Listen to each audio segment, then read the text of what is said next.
Hello नमस्कार दोस्तों, मैं ओमवीर यादव आप सभी का स्वागत करता हूं आपके अपने YouTube channel mind up study पर। प्रिय विद्यार्थियों, आज हम आप लोगों के बीच में अपना जो मैथ के अंदर परसेंटेज चैप्टर चल रहा था उसकी क्लास 11वीं लेके आए हैं और 10वीं क्लास में हमने आय से जुड़े हुए सवाल देखे थे और कुछ क्वेश्चंस बचे हुए हैं वो हम इस क्लास में देखने वाले हैं। जो बच्चे नए हैं वो चैनल को सब्सक्राइब कर लीजिए और हाँ, अपने दोस्तों को शेयर ज़रूर कीजिए ताकि वो भी घर बैठे कुछ ना कुछ अच्छा कर पाएँ, अच्छा सीख पाएँ। ठीक है दोस्तों, तो आज का हमारा टाइप तो वही रहने वाला है जो हमने क्लास 10वीं में देखा था। आज क्लास 11वीं है, आय से जुड़े हुए क्वेश्चंस ही हम यहाँ पे करने वाले हैं, लेकिन यहाँ पे थोड़ा सा चेंजमेंट देखने को जरूर मिलेगा। उन क्वेश्चनों में इन क्वेश्चनों में थोड़ा अंतर है। अंतर क्या रहने वाला है वो हम देखते हैं। तो आज का पहला जो हमारा सवाल रहने वाला है दोस्तों कि एक व्यक्ति के पास कुछ धनराशि है, वो हमें पता नहीं है कितनी है, कुछ धनराशि है, उसने उस राशि का 20% एक वस्तु खरीदने में खर्च किया और शेष का 5% परिवहन पर। यहां तक के क्वेश्चन हमने कर लिए थे। आगे क्या बोला है, इसके बाद उसने 120 रुपए दान में दे दिए। 120 रुपए दोस्तों, यहां पे परसेंटेज में बात हुई थी, यहां पे परसेंटेज में बात हुई थी, लेकिन अब परसेंटेज के साथ साथ रुपए में भी बात हुई है। ठीक है, तो 120 रुपए दान में दे दिए और फिर क्या बोला कि अब उसके पास कितने बचे, 1400 रुपए शेष बचे हों। तो बताइए नंबर 1, कुल आय कितनी थी उसकी। उसके बावजूद पूछा था कि परिवहन पर खर्च कितना है, ये हमें बताना है दोस्तों। तो कैसे करते हैं ध्यान दीजिए, एक बार अपने आप से कोशिश कीजिए दोस्तों, करने का प्रयास कीजिए। अब देखिए, सबसे पहले वही हमारा 100 से माने तो 100% कुल है और इसका 20% एक वस्तु खरीदने पे खर्च हो चुका, तो कितना बचा दोस्तों, 80 बचा। ठीक है, 20% क्या हो चुका, खर्च हो चुका, 20% खर्च हो चुका। अब भाई शेष का जो 80 बचा है, इसका कितना भाई 5% परिवहन पर खर्च कर दिया। इसका मतलब यदि हम 80 का 5% निकालें तो यहाँ पे 5% बट्टे 100 करेंगे, 5 8 40 तो 4 हुआ दोस्तों, और ये 4 और खर्चा हो जाएगा, मीन्स 5% खर्च हो गया, तो ये कितना बचा दोस्तों, 76%। ठीक है, और ये 76 जो परसेंट बचा है, अब उसके बावजूद क्या बोला गया है कि भाई जो शेष बचा ना, उसके बाद में 120 रुपए दान में देती है। दोबारा से सुनेंगे, 100 था, 20% किसमें, वस्तु खरीदने में, तो 80 बचा, 80 का फिर 5% यहाँ पे शेष परिवहन पर खर्च कर दिया, तो 76%, और 76% में अब क्या कर रहा है, 120 रुपए दान में। तो भैया इसका 120 रुपए को हम दान में दे देंगे। तो अब ये शेष जो धनराशि है, शेष तो धनराशि है वो कितनी है, 1400 है दोस्तों। ये हमारा आ जाएगा 1400। हमें तो कुल आय बताना है, 100% का मान बताना है। दूसरे तरीके से भी हम इसको देखेंगे दोस्तों, 120 उधर जाएगा तो दोस्तों ये हमारा हो जाएगा कितना, 1520, लेकिन ये 76% रहेगा। ठीक है, 76% रहेगा। हमें 100% का मान बताना है, तो दोस्तों 1% का यदि हम निकालें तो यहाँ से कितना हो गया, 1520 बटे 76, और इनटू में 100% का मान निकालेंगे तो हम 100 से गुणा कर देंगे। अब यदि हम इसको काटें तो दोस्तों 76 दूनी 152। ठीक है, तो ये 2 बार कटा, 1 0 ये रहा, तो 20 गुणा 100, तो आय कितनी हुई दोस्तों, 2000। कुल आय उसकी कितनी थी दोस्तों, 2000 थी। ठीक है, तो पहले क्वेश्चन का आंसर जो है वो कितना आने वाला है, 2000 रुपए। अब यदि हम इसका देखो दूसरे वाले क्वेश्चंस की बात करें तो यहां पे देखिए परिवहन पर खर्च कितना है, तो आप क्या कहेंगे कि सर कुल राशि कितनी है उसके पास में। दूसरे क्वेश्चंस का सॉल्यूशन यहाँ पे देखें, कुल धनराशि 2000 रुपए है और फिर उसके बावजूद 20% किस पे दे दिया भाई, एक वस्तु खरीदने में दे दिया, तो शेष कितना बचा भाई, 80 बट्टे कितना, 100, और फिर क्या बोला कि शेष ये जो बचा है इसका 5% परिवहन पर खर्च किया है, मात्र इसका 5%। तो भाई परिवहन पे खर्चा कितना है वो हमें बताना है, तो 5% निकाल लेंगे दोस्तों। यहां से 2 0 से 2 0 कटा, 1 0 1 0 ये फिर 2 0 कटा, 8 5 40 दूनी 80 रुपए। तो आप कह सकते हैं परिवहन पे जो खर्चा आएगा वो 80 रुपए का होगा दोस्तों। ठीक है, तो समझ में आया होगा। यदि हम दूसरे तरीके से देखें इसको, एक तो हमारा तरीका ये हो गया। ठीक है, यदि हम इसको दूसरे तरीके से देखें, फ्रैक्शन मेथड से देखें, तो 20% का यदि हम फ्रैक्शन देखेंगे तो 1/5, भाई 5 पे 1 खर्च किया तो कितना बचा, 4/5। अब ये जो शेष है इसका 5% परिवहन पर, तो 5% का मतलब 1/20। भाई 5% का मतलब कितना होता है 1/20। खर्च किया मीन्स 20 पे 1 खर्च किया तो कितना बचा 19/20। और इसमें से अब ये जो शेष बचा उसके बाद 120 रुपए क्या दे दिए दान में। अब कितने बचे 1400 रुपए। दोस्तों ये उधर जाएगा तो ये हो जाएगा 1520। बराबर में यहां पे काटेंगे तो ये कितना घटा 5। ये 19/5 गुणा 5 कितना 25। हमें 1 यूनिट का मान बताना है। यहां पे इस प्रकार से यदि हम करेंगे तो 1 यूनिट अपने आप में कंप्लीट होता है। तो दोस्तों यहां से हम काटेंगे तो ये हमारा कितना हो गया 19 से यदि हम इसको काटें तो यहां पे हम लिख सकते हैं 1% का वैल्यू निकालने के लिए 152 जीरो और इंटू में 25 चला जाएगा और ये हो जाएगा यहाँ पे 19। ठीक है, अब हम 19 का इससे डिवाइड करें तो ये हमारा कितनी बार कटेगा, ये सीधा कट जाएगा 19 से काटे तो ये 8 बार कटेगा और ये 0 हो जाएगा। तो 25 8 है कितना हो जाएगा दोस्तों 200 और एक ये 0, तो ये हमारा कुल आए कितना आ जाएगा 2000। फिर वापस से वही कर लेंगे दूसरे क्वेश्चंस का आंसर की भी 2000 में से कितना भाई ऐसे देखें तो 2000 में कितना भाई कितना बचा 20% खर्च कर देंगे तो कितना बचा 4/5। ठीक है, और फिर उसका इसका 5% निकालेंगे तो ये लो तो 2 0 से 2 0 5 से 5 कटा 20 गुणा 4 80 रुपए। ऐसे हम कर सकते हैं दोस्तों। ये हमारा आज का पहला सवाल था दोस्तों। इस प्रकार के क्वेश्चंस आए रुपए में और परसेंट में दोनों को दें तो भी हम आसानी से क्वेश्चंस कर सकते हैं। और नए प्रकार के क्वेश्चन क्या बन सकते हैं इस आय से जुड़े वो हम देखने वाले हैं। इसका स्क्रीनशॉट ले लीजिए दोस्तों। नेक्स्ट सवाल है दोस्तों, नेक्स्ट सवाल है कि एक व्यक्ति अपनी संपत्ति का 40% ए को देता है, पुनः शेष बची राशि का 50% बी को देता है तथा पुनः शेष बची राशि का 50% सी को देता है। यदि उसके पास में अब कितने 2160 रुपए शेष बचे हो तो कुल संपत्ति कितनी होगी। करने का प्रयास कीजिए दोस्तों। जिन स्टूडेंटों ने लास्ट क्लास ली थी उनको आसानी से इस क्वेश्चन का आंसर मिल जाएगा। 4 ऑप्शन है आपके सामने 8600 9600 7600 और एक है none of this means not. तो देखिए दोस्तों कैसे हमें करना है। 100 था हमारा, 40% देने पे 60 बचा और फिर क्या कहता है कि पुनः शेष मीन्स 60 का शेष बची राशि का 50% बी को दे देता है। तो भाई इसका यदि हम 50% निकालेंगे तो कितना बचा मीन्स 50% बचा और वो कितना बचा दोस्तों 30। ठीक है, अब हम क्या करेंगे दोस्तों, यहाँ पे शेष हमारा 30 हो चुका है। आगे क्या कह रहा है कि पुनः शेष बची का 50% सी को दे देता है। तो इसका 50% निकालेंगे तो हमारे पास में दोस्तों 15 बचा। अब हमें क्या करना है 15 का वैल्यू कितना है दोस्तों, ये दिया हुआ है आपको 2160। हमें निकालना है 100 का वैल्यू। ठीक है, 100 का यदि हम काटेंगे 5 से तो 5 3 15 और यहां से काटेंगे तो 5 से काटेंगे तो 20, 3 से उड़ाएंगे तो यहाँ पे 3 7 21, 3 दूनी और 0। आगे यदि हम गुणा करें 20 से तो ये हो जाएगा 4 और 7 दूनी 14। ठीक है, और डबल 0। तो ये हमारा आंसर आने वाला है दोस्तों। ठीक है, कितनी थी उसका कुल जो आय था वो कितना था 14400। मीन्स ये हमारे विकल्प में नहीं है तो हम नन ऑफ दीज लगाने वाले हैं, इनमें से कोई नहीं। ठीक है दोस्तों, यहां तक समझ में आया होगा। नेक्स्ट सवाल थोड़ा सा दोस्तों चेंज है, थोड़ा सा अलग प्रकार का है। मोनू और दीपक की मासिक आय का अनुपात 4:3 है। इनकी जो मासिक आय है मोनू और दीपक की वो बता दिया अनुपात में 4:3 है और उनके खर्च का अनुपात 3:2 है। यदि उनमें प्रत्येक मीन्स यहाँ पे मोनू और दीपक की बात हो रही है, प्रत्येक की बात हुई है, तो उनमें प्रत्येक 600 रुपए प्रति माह, एक महीने के दोस्तों 600 रुपए बचा लेते हैं दोनों। ठीक है, 600 प्रत्येक की बात हुई है, बचत कर लेते हैं। दीपक की आय कितनी है ये हमें बताना है दोस्तों। काफी अच्छा सवाल है, रेलवे की परीक्षा की दृष्टि से थोड़ा इंपॉर्टेंट है दोस्तों। यहाँ पे कैसे करना है ध्यान दें। तो सबसे पहले यदि हम देखें तो बिल्कुल बेसिक से हमें समझना होगा, फिर हम डायरेक्ट ट्रिक भी देखेंगे इसकी। मोनू और दीपक, तो ये हमारा मोनू है और ये दीपक है। ठीक है, यहाँ पे रेशियो कितना है 4:3।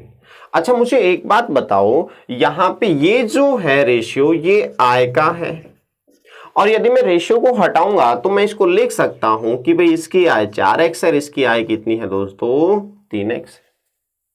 कोई समस्या नहीं, क्योंकि वापस से हम रेशियो में बदलेंगे तो x से x कट जाएगा, 4:3 आ जाएगा। अब आगे क्या कह रहे हैं भाई इनकम इतनी। अब क्या कह रहा है अभी इनके जो खर्च हैं वो खर्च का अनुपात कितना है, तो खर्च का अनुपात है वो है 3:2। ये आपको दिया हुआ है 3:2 दोस्तों। भाई आय इतनी खर्च इतना तो बचा कितना कितना 600 रुपए बचा लिया, तो हम कहेंगे भाई मोनू ने कितना था, टोटल आय 4x थी। लो भाई मैं यहां पे लिख देता हूं मोनू की टोटल आय 4x। लेकिन भाई 4x तो टोटल आय थी, इसने बचत कितनी कर ली 600 रुपए की, तो बचा हुआ खर्च आ जाएगा हमारा। तो भाई आय इतनी थी और प्रत्येक ने कितने कितने रुपए बचाए, प्रत्येक ने कितने बचाए 600 रुपए बचाए। तो मुझे बता दीजिए ये मोनू की आय है और ये यहां पे दीपक की आय है। ठीक है, इस आय में से इनकी बचत यदि हम घटा दें, बचत यदि हम घटा दें तो प्यारे दोस्तों ये जो कंप्लीट बचेगा, आय में से बचत घटा देंगे तो खर्चा बचेगा, और वो खर्चा का रेशियो कितना है 3/2। ये दोस्तों यहां से जैसे तैसे करके हमें x का वैल्यू मिल जाएगा। तो देखिए 4 से यहाँ पे गुणा होगा क्रॉस में, 4 दूनी 8x हो जाएगा। ये यहाँ पे 3 गुणा 3 होगा तो 9x हो जाएगा। तो दोस्तों यहाँ पे 9x और यहाँ पे 8x, डिफरेंस x का हुआ उधर जाएगा, तो ये 6 दूनी 12 है और ये 6 3 18 है, माइनस का है इधर जाएगा तो प्लस का हो जाएगा। 12 और 18 का डिफरेंस देखें तो 6, तो x का मान 600 आ जाएगा। तो डायरेक्ट हम बता देंगे यहाँ पे मोनू की पूछी है तो 2400 और ये 6 3 1800 दीपक की पूछी है। तो देखिए कैसे हमें करना है, इनका यदि हम मल्टीप्लाई करेंगे तो 8x माइनस 6 दूनी 12 बराबर, इनका हम उधर जाएंगे 3 गुणा 3 कितना 9x और 6 3 18। अब दोस्तों यहाँ पे देखो 9x है, यहाँ 8x है, उधर जाएगा तो x बचा, लेकिन ये माइनस का 1200 है, ये प्लस का इधर आएगा तो दोस्तों डिफरेंस कितना बचा 600। तो प्यारे दोस्तों यहाँ पे मोनू की ये थी आय और दीपक की ये थी, हमसे पूछा है दीपक की। तो दोस्तों दीपक की आय ये है तो x का मान हमें पता चल चुका है 3 गुणा 600। तो रिजल्ट हमारा कितना आ गया 1800। ये हमारा आंसर होगा दोस्तों। सेम इसी प्रकार से इसका पूछना होता तो 4 गुणा कितना करते हम 600, तो ये आंसर आ गया कितना 24। ठीक है, अब देखिए दूसरा तरीका क्या है। यहां पे मोनू और दीपक की आय कितनी है 3। ठीक है, 4:3। ये तो इनकम है, खर्च का रेशियो कितना है 3:2। तो मुझे बताइए प्यारे दोस्तों ये आय है और ये खर्च है, तो आय और खर्च का यदि हम डिफरेंस देखें तो ये हमेशा बचत को रिप्रेजेंट करता है। बचत कितना है 1 यूनिट है। और सेम दोस्तों यहां पर भी आय इतनी है, 2 यूनिट खर्च कर दिया तो बचत कितना है 1 यूनिट है दोस्तों। तो दोनों में इक्वल आ रहा है तो 1 यूनिट, और बचत यहाँ पे कितना बताया है प्रत्येक का 600, तो 1 यूनिट का वैल्यू 600 है। तो यहाँ पे 3 यूनिट का मान बताना था, तो 3 यूनिट कितना हो जाएगा 1800 हो जाएगा। ये दोस्तों इसका आंसर आ जाएगा। डायरेक्ट आप करें तो इस प्रकार से कर सकते हैं। ठीक है दोस्तों, तो यहां तक समझ में आया होगा, स्क्रीनशॉट ले लीजिए इसका। फिर हम नेक्स्ट सवाल पे चलते हैं। नेक्स्ट जो सवाल है दोस्तों वो ये है कि P और Q की आय का अनुपात इतना है, उनकी व्यय मीन्स खर्च का अनुपात इतना है, और प्रत्येक कितने बचाते हैं 6-6 हजार रुपए की बचत करते हैं। तो बताइए P की आय कितनी होगी, ये हमें बताना है दोस्तों। तो देखिए कैसे हम कर सकते हैं, डायरेक्ट भी कर सकते हैं इसको हम और वैसे भी कर सकते हैं। P और Q की आय की बात करें तो दोस्तों 3 और यहाँ पे 4 रेशियो में है, ये P है ये Q है। आय कंप्लीट 3x और यहाँ पे हो गया 4x। लेकिन आय में से बचत लेस कर दें तो वो व्यय मीन्स खर्च का रेशियो हमें मिलेगा, और वो है दोस्तों यहाँ पे 3x में से यदि हम प्रत्येक 6-6 हजार रुपए की बचत करता है तो बटे, और यहाँ पे 4x बटे 6000। ये यहाँ पे P का है और ये यहाँ पे Q का है। लेकिन आय में से यदि हम क्या बचत लेस कर देंगे तो खर्च मिलेगा, और वो खर्च का रेशियो कितना है 2/3 है। तो दोस्तों वो 2/3 आ गया। ठीक है दोस्तों, यहाँ पे गुणा करेंगे 3 गुणा 3 9 हो जाएगा, यहाँ पे 4 दूनी 8, वापस से यहाँ पे x बचा, यहाँ पे 6 3 18 हो जाएगा, ये 6 दूनी 12 हो जाएगा। तो 12 और 18 का डिफरेंस वापस से हम देखेंगे तो 6000 आएगा दोस्तों। ठीक है, ये 6000 आया। हमें किसकी बतानी है दोस्तों, P की बतानी है। तो P की कितनी हो गई 3 गुणा x का मान 6000, तो आंसर आया दोस्तों 18000। कौन सा ऑप्शन बी। डायरेक्ट करेंगे तो वो कैसे होगा दोस्तों, यहाँ पे 3 और ये 4 है और यहाँ पे कितना है 2 और 3 है। डिफरेंस 1 यूनिट का है, यहाँ पर भी दोस्तों इक्वल डिफरेंस है और 1 यूनिट जो बचत है वो कितना है 6000। तो यहाँ पे 3 यूनिट का पूछा था तो 3 यूनिट 18000 और 4 यूनिट पूछे तो दोस्तों 6 चौका 24000। ठीक है, इस प्रकार से हम कर सकते हैं। नेक्स्ट सवाल दोस्तों काफी अच्छा सवाल है, काफी इंपॉर्टेंट सवाल है दोस्तों। यहाँ पे सवाल क्या है देखिए, ए तथा बी की आय का अनुपात 7:3 है। ये इनकी आय का रेशियो यहाँ पे दे दिया गया है। फिर ए बी और सी के बारे में बात हुआ है, यहाँ पे 3 व्यक्तियों के बारे में बात की गई है। ए बी और सी के खर्चों का अनुपात, ठीक है, खर्चों का अनुपात 8:5:2 है। यदि सी 2000 रुपए खर्च करता है और बी 700 रुपए बचाता है तो बताइए यहाँ पे ए की बचत कितनी होगी, ये आपसे पूछा है दोस्तों। काफी इंपॉर्टेंट सवाल है दोस्तों। जब जटिल क्वेश्चन बनते हैं तो यहाँ से इस प्रकार के क्वेश्चन से एग्जामिनर उठाता है। हमें तो हर क्वेश्चन को बिल्कुल आसान तरीके से करना है, हर क्वेश्चन के तय में हमें पहुंचना है दोस्तों। ठीक है, ऑप्शन आपके पास में 4300, 5200, 5300 है। ठीक है, और एक ऑप्शन है नन ऑफ दिस। तो आप अपने आप से प्रयास कीजिए दोस्तों करने की, नहीं होता है तो फिर हम देखते हैं आगे। ठीक है, तो एक बार कोशिश कीजिए। तो देखिए बिल्कुल आसान तरीके से हम देखेंगे, सिंपल वे में, जैसा क्वेश्चन कहता है वैसा वैसा हमें करते जाना है। ठीक है, तो पहला क्या है भाई, ये ए है, ये ए है और ये दोस्तों कौन है बी। रेशियो कितना है 7:3। लेकिन ये किसका है, ये आय का है, आय का, इनकम का। ठीक है, आगे क्या बोला गया है दोस्तों, ए बी और सी खर्चे का अनुपात कितना है ये हमें बताना है दोस्तों। तो खर्चे का अनुपात जो है वो 8:5:2 है, ये क्वेश्चंस में दिया हुआ है। तो ये क्या हो गया भाई, ये हो गया खर्चे का अनुपात। ठीक है, ये लो।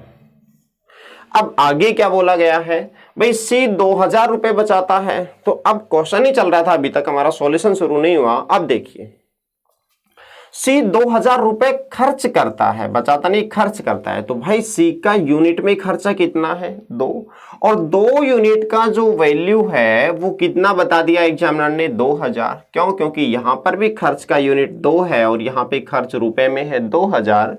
तो 2 यूनिट 2000, तो दोस्तों यहाँ पे 1 यूनिट कितना होगा 1000 होगा, सीधी सी बात है। और 1 यूनिट यदि 1000 होगा तो यहाँ पे हमारा 5 यूनिट कितना होगा 5000। 8 यूनिट कितना होगा निकालना चाहें तो 8000 होगा, और ये सी का कितना है, ये है 2000। मीन्स ये जो है ये इनके खर्चे हैं रुपए में। 8000 रुपए ए ने खर्च किए, बी ने 5000 और सी ने इतने। अब देखिए, बी ने 700 रुपए बचा लिए, बी ने 700 रुपए की बचत कर ली। तो भैया बी ने खर्चा कितना किया, आप कहेंगे बी ने जो खर्चा किया था वो 5000 रुपए था और इसने बचा भी लिया भाई, 5000 खर्च कर दिया और बचा 700 लिया, इसके पॉकेट में 700 है। तो भाई 700 और 5000 जो है वो टोटल मिला के जो है इसकी बी की आय हो जाएगी। तो 5000 खर्च किए और बचाए इसने 700, तो टोटल भाई बी की आय कितनी हुई प्यारे दोस्तों, ये हुई 5700 रुपए। ये बी की आय हुई। और बी की आय का रेशियो कितना है ए और बी की का, वो 7:3 है। मींस आय यहाँ पे 3 यूनिट है बी की और बी की कुल इनकम 5700 है। तो आप कहेंगे कि बी का यहाँ पे 3 यूनिट का वैल्यू 5700 है, तो 1 यूनिट का वैल्यू कितना होगा दोस्तों, ये हमें निकालना है। तो 1 यूनिट का हो जाएगा 1900। 1 यूनिट का 1900, तो 7 यूनिट का कितना होगा, क्यों, क्योंकि हमें तो ए के बारे में बताना है। तो 1900 को हम गुणा कर देंगे 7 से, तो 7 में 63 और 6 दूनी 12 1 13, तो ये हो जाएंगे दोस्तों 13300 रुपए। ये किसकी आय है, ए की टोटल आय है, आय, ए की आय, इनकम। अब एग्जामिनर ने क्या पूछा है, एग्जामिनर ने पूछा है कि एक बचत कितनी करता है। तो प्यारे दोस्तों एक खर्चा कितनी करता है। तो एक ही कुल आय हमें पता है, कुल में से खर्चा यदि हम निकाल देंगे तो बचत मिलेगी हमें। कुछ लोग यहीं पे देखते हैं अभी 13300 नहीं है, चलो नन ऑफ दिस लगा के चले आते हैं, गलत है दोस्तों।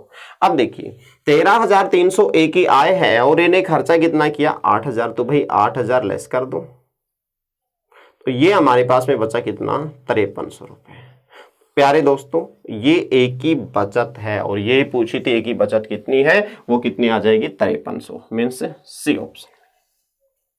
ठीक है दोस्तों, काफी अच्छा सवाल था। एक बार खुद से दोबारा से वीडियो को थोड़ा बैक करके प्ले करके देखें दोस्तों, समझ में आएगा। काफी अच्छा सवाल था, हमें हर प्रकार के सवाल देखने हैं। ठीक है, तो स्क्रीनशॉट ले लीजिए, फिर हम चलते हैं नेक्स्ट क्वेश्चन पे। नेक्स्ट क्वेश्चन है दोस्तों, ए और बी की कुल आय 1500 रुपए है, दोनों की मिला के ए अपनी आय का 90% और बी अपनी आय का 80% खर्च करते हैं। ए ने 90% खर्च किया और बी ने 80% खर्च कर दिया। इसका मतलब क्या हुआ कि ए का कितना बचा 10% और बी का कितना बचा 20% बचा है। ठीक है, बचत है परसेंट में। यदि उनकी बचत का रेशियो कितना है 3:4 है, तो ए और बी की आय कितनी होगी। दोस्तों एक बार अपने आप से कोशिश कीजिए करने की, यहाँ पे इनका ऑप्शन दिया हुआ है इस क्वेश्चन का। ठीक है, तो देखिए भाई ए ने टोटल आय 100 तो 90 खर्च कर दिया तो कितना बचा 10%, बटे बी की भी कितना 80% खर्च कर दिया तो कितना बचा 20%। और ये बचा है, ये कितना रेशियो दिया हुआ है बचत का दोस्तों 3:4, 3/4। यहां पे परसेंट से परसेंट कटा, 0 से 0 कटा, ए बटे बी बराबर में होगा 2 से यहां उड़ा सकते हैं 2 बार, तो ये हुआ हमारा 3/2। देखिए कैसे, यहां पे दोस्तों 2 को हम गुणा करते ऊपर और ऊपर जाता 2 तो फिर कटता 2 से 4 काटते तो 2 बार तो 3/2। मीन्स ये ए की आय 3 यूनिट है, बी की आय 2 यूनिट है। तो मुझे प्यारे दोस्तों बताइए, इसको हम ये भी तो लिख सकते हैं, आंसर तो यहीं पे आ जाएगा। लेकिन और आप लिखना चाहें, जो बच्चे बिल्कुल वीक है मैथ में उनके लिए ध्यान दें, ए और बी का रेशियो 3:3 है, ये आय का है 3:2। आय टोटल 1500 है, तो टोटल 3 और 2 मिलके 5, और 5 यूनिट का वैल्यू कितना है दोस्तों 1500। तो 1 यूनिट कितना होगा दोस्तों, 1 यूनिट होगा 300। ठीक है, 5×3=15। 1 यूनिट 3, तो 3 यूनिट कितना हुआ 900, और 2 यूनिट कितना हुआ दोस्तों 600। तो ये हमारा आंसर रहेगा, ए का कितना है 900, बी का कितना है 600। तो भाई 900 और कितना है 3 दूनी 600, तो 900 600 कहाँ है, किस विकल्प में है, ये आपके पास में विकल्प है ए, 900 और 600 ए विकल्प में। ठीक है, तो आया होगा समझ में, यहां तक कोई समस्या नहीं है दोस्तों। इस प्रकार से हम इस क्वेश्चन को आसानी से कर सकते हैं। नेक्स्ट सवाल दोस्तों एसएससी में पूछा गया है। ये सवाल देखिए क्या है, ए, बी और सी के वेतन 1, 3 और 4 के अनुपात में है। यदि उनके वेतन में 5%, 10% और 15% की वृद्धि की जाए तो बढ़े हुए वेतन का अनुपात कितना होगा, ये आपसे पूछा है। ठीक है, ये भी वेतन आय इनकम से जुड़ा हुआ सवाल है, तो इसी टाइप में हम इसको देखेंगे। तो देखिए दोस्तों, यहां पे ए बी सी, तो ये ए है, ये बी है और ये सी है, 1:3:4 के अनुपात में है। और फिर आपसे पूछा क्या है, बढ़े हुए अनुपात ही पूछा है वेतन का। ठीक है, बढ़े हुए वेतन का अनुपात ही पूछा है, तो कैसे हमें करना है वो ध्यान दें। एक बार अपने आप से ट्राई कीजिए, ऑप्शन आपके सामने है और फिर देखिए भाई वृद्धि कर दी गई तो कितना, हम डायरेक्ट ए में कितना 5% बढ़ा तो मीन्स 105 हुआ, पी का कितना 10% बढ़ा तो कितना हुआ 110 हुआ, और सी का कितना 15% तो ये 115 हो गया। रेशियो बताना है तो दोस्तों डायरेक्ट हम इनको मल्टीप्लाई करके लिख देंगे। अब यदि ये कट रहे हैं तो इनको काट सकते हैं, यहां से काटें तो ये 5 से कटेगा, 5 से कटेगा 21 बार, और ये 5 से कटेगा 22 बार, और ये 5 से कटेगा 23 बार। ठीक है दोस्तों, आगे हम गुणा करें तो 21 × 1 21 होगा, ये 66 हो जाएगा, और ये हमारा हो जाएगा 23 × 4 92। ये हमारा आंसर होगा दोस्तों। कौन सा 21 66 92 है, तो 21 66 92 भी विकल्प आएगा। ठीक है, तो इस प्रकार से हम क्वेश्चंस को आसानी से कर सकते हैं। हर प्रकार के क्वेश्चंस हमें देखने हैं दोस्तों, जो भी संभव क्वेश्चन है वो हमें हर सारे के सारे प्रकार के क्वेश्चंस देखने हैं। ठीक है, बने रहिए और लगातार देखते रहिए। यदि वीडियो पसंद आ रहा है तो दोस्तों लाइक जरूर कीजिए और हाँ शेयर करना ना भूलें। नए हैं तो सब्सक्राइब जरूर कीजिए mind up study YouTube channel को। तो दोस्तों आगे हम चलते हैं नेक्स्ट सवाल पे, और नेक्स्ट सवाल और भी थोड़ा चेंज है वो देखते हैं। नेक्स्ट जो सवाल है वो थोड़ा सा चेंज है दोस्तों। इस प्रकार के क्वेश्चंस भी एग्जाम में पूछे जाते हैं कभी कभार। तो देखिए क्वेश्चन क्या है, पहले हम क्वेश्चन की लैंग्वेज को समझते हैं। चीनी के मूल्य में 20% की वृद्धि होती है तो चीनी की खपत कितने प्रतिशत कम की जाए ताकि उसके आय पर या ताकि उस पर होने वाले खर्च पहले जितना ही रहे, मीन्स खर्च पे कोई असर ना पड़े, ये हमसे पूछा है दोस्तों। ठीक है, तो कैसे हमें करना है, ये पहले टाइप के हमने सवाल देखे थे कि भाई राम की आय श्याम की आय से 20% अधिक है तो बताइए श्याम की आय राम की आय से कितने परसेंट कम होगी, उस प्रकार के सवाल ही हैं। इसको हम उसी प्रकार से करने वाले हैं। तो देखिए दोस्तों कैसे हम कर सकते हैं, सिंपल दो तरीके से हम देखेंगे। तो देखिए यहाँ पे चीनी के मूल्य में 20% की वृद्धि हो गई, तो मान लीजिए हमारे पास में कितना था, 100 था पहले। ठीक है, अब कितनी वृद्धि के लिए बोला है, 20% की वृद्धि हो गई, तो कितना हो गया दोस्तों, अब हमारा 120 हो चुका है। ठीक है, 120। अब तो चीनी की खपत कितने परसेंट कम की जाए ताकि उस पर होने वाला खर्च पहले जितना ही रहे। तो कहने का मतलब ये है दोस्तों, 100 से हम 20% बढ़ाए तो 120 पे गए और वापस अब हम 100 पर ही आना चाहते हैं, तो 120 से 100 पे आने के लिए कितने परसेंट की कमी हमें करनी पड़ेगी, ये हमें बताना है। तो दोस्तों 120 से यदि हम 100 पे आएंगे तो कितना कम है, 100 किससे, 120 से, कितना कम है, 20 बटे किससे तुलना हो रही है, 120 से, इनटू कितना दोस्तों, 100। 0 से 0 2 से काटेंगे 6 बार और 1/6 का यदि हम देखें परसेंट तो ये हो जाएगा हमारा 16 सही 2/3%। ठीक है, 16 आउट करेंगे तो 50 बटे कितना होगा 3 और 50/3 को हम 16 सही 2/3 लिख सकते हैं। दोबारा से सुनेंगे भाई, 100 से 120 आ रहे, 120 से वापस हमें 100 पे आना है क्योंकि इनिशियली रहना है। ठीक है, 100 ही रखना है, तो 120 से हम 100 पे आएंगे तो 20 घटा दिए, 20 बट्टे कितना 120 इंटू 100% में निकाल लिया। अब देखिए दूसरा तरीका क्या है, 20% का फ्रैक्शन देखें तो 1/5 और यहां पे वृद्धि हुई है तो 5 से कितना हो गया 6, लेकिन अब हमें 6 से वापस से 5 पे आना है तो 1 की कमी करनी पड़ेगी, किस पे भाई 6 पे, तो 100 पे कितना होगा, तो ये हमारा आंसर आएगा दोस्तों 16 सही 2/3%। आप इस प्रकार से भी कर सकते हैं। नेक्स्ट सवाल देखिए दोस्तों, सेम इसी प्रकार का है लेकिन इस बार जो फ्रैक्शन है वो आपको थोड़ा चेंज दे दिया परसेंट। चावल के मूल्य में 8 सही 1/3% की वृद्धि हो जाती है तो चावल की खपत कितने प्रतिशत कम की जाए ताकि उस पर होने वाला खर्च जो है वो पहले जितना ही रहे, ये हमें बताना है दोस्तों। तो देखिए किस प्रकार से हमें करना है, 100 मान के करेंगे तो यहाँ पे थोड़ा सा लेंथी हो जाएगा, कैलकुलेशन जटिल हो जाएगी। 100 में हमें जोड़ना है, जैसे लास्ट क्वेश्चंस में हमने जोड़ा था 20, तो 100 में जोड़ा 20 तो 120 हुआ, लेकिन यहाँ पे कुछ अजीब सा डाटा है तो इसको हमें कैसे हल करना है वो देखिए। यदि हम फ्रैक्शन मेथड से करें तो 8 सही 1/3 का फ्रैक्शन होता है 1/12। ठीक है दोस्तों, कैसे देखिए, 8 गुणा 3, 8 3 24 और 1 25, तो 25/3 होता है दोस्तों। अब ये परसेंटेज है और परसेंटेज हटाते हैं तो हमने पहली क्लास में देखा था कि 100 से भाग देते, तो 25 से काटेंगे 25 चौके और 4 3 12, तो 1/12 अर्थात यहाँ पे वृद्धि हुई तो +1 हो जाएगा दोस्तों। पहले 12 था, नीचे वाला हमेशा इनिशियल होता है, पहले 12 था, अब 1 की वृद्धि हुई तो 13 हो चुका है। अब हमें दोस्तों वापस से लाना है, 13 से लाना है 12 पे, तो हमें 1 की कमी करनी पड़ेगी और कितने पे, 13 पे, तो 100 पे कितना होगा परसेंट में हमें बताना है। तो 13 7 91, 9 बचा 13%, ये हमारा आंसर। इस प्रकार से हमें इन सवालों को करना है। ठीक है, बिल्कुल आसानी से आप कर सकते हैं।